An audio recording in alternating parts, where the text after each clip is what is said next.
Hello, welcome back to Math Time with Professor Prime. Now, the goal here in this video is to sum everything up without overdoing it. That's the mission. We'll see if I succeed in it. You'll be the judge. So, my whole thing with this has been to talk about math and art. And in the earliest, like one of the earliest videos with this, what I did was I talked about math and I talked about nature and I talked about like the beauty in art and nature and how there's a lot of math surrounding that. I then talked about a lot of things with art and how math is in that, talking about the different kind of things that we do out there and how even when we're not being precise, we're using some type of math, we're using some kind of information. And then I talked about the math and the art and math. And with me, I feel like I could have gone on and on and on and on about that. And it's hard to not. But my whole thing was like talking about like the different things that you can do with math just to give a taste of what that's like and to say that you can expand that, you can go further, you know? And I think that's an amazing thing. I feel like you can find art anywhere, you can find math anywhere, and I think it's very interesting that there's so many definitions for both of those things. It's hard to pin down one. But if I had to talk about it, it's like with art, it deals with expression. How do you express yourself? How do other people express themselves? How is the universe expressing itself to you? How do you think it's doing that? And there's a lot of creativity involved with that. And with math, it's like, well, how does the universe work? Can we talk about that?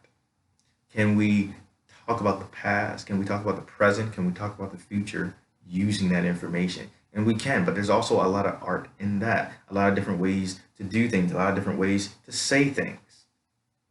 And there's a lot of logic in it, sure, but there's a lot of creativity in it as well.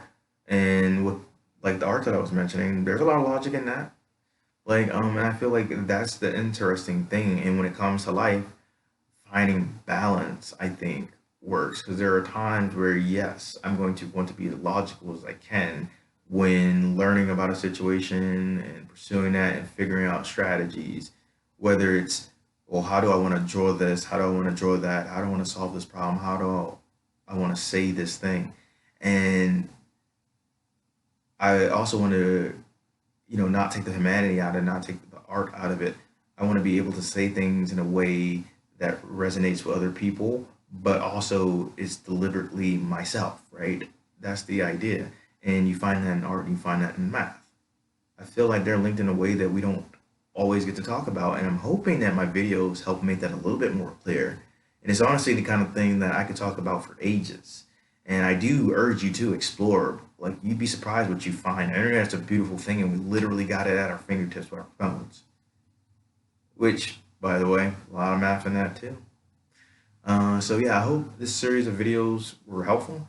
I did look at it, and I don't know. It's interesting when you start something. It's never what you think it's going to be by the time you're done. Or a better way to say that is you have a certain idea of what something is going to be when it starts out, but it's not necessarily going to be that same thing. So this kind of progressed and evolved, and I hope it was something that was coherent and entertained as well as like help educate in some sense.